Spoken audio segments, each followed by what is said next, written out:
अभी आप देख रहे हैं तेलंगाना समाचार।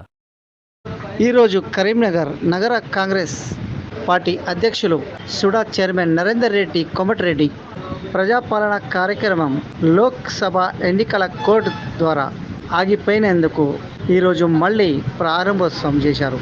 5 గ్యారంటీలలో జీరో కరెంట్ బిల్ మరియు గ్యాస్ సబ్సిడీ మళ్ళీ అప్డేట్ చేసుకోవాలని ప్రజలను కోరారు.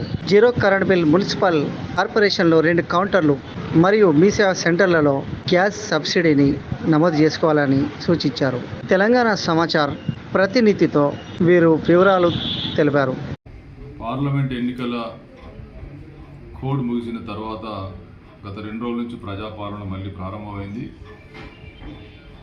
5 గ్యారంటీల్లో భాగంగా మరి ఉచిత కరెంటు బిల్లుకి సంబంధించి 200 యూనిట్ లోపు యావరేజ్ 200 యూనిట్లు ఎవరికైతే ఆ జీరో బిల్స్ అప్డేట్ కాలేదో వాళ్ళంతా కూడా మళ్ళీ కౌంటర్ల దగ్గరకు వచ్చి అప్డేట్ చేసుకోవాల్సిందిగా కోరుతా ఉన్నాం. ఎందుకంటే మీకు ఆ బిల్స్ మళ్ళీ వస్తూ ఉన్నాయి అప్డేట్ కాని వాళ్ళందరికీ కూడా.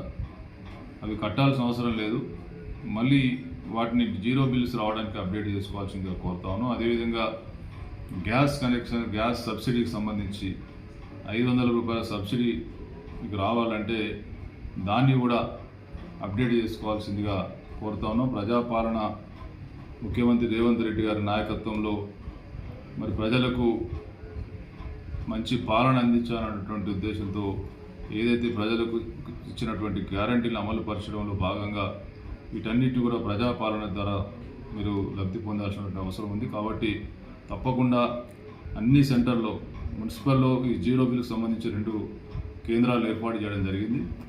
వీరన్నిటి కూడా అప్డేట్ చేసుకోవాల్సిందిగా ఈ సందర్భంగా కోరుతాం.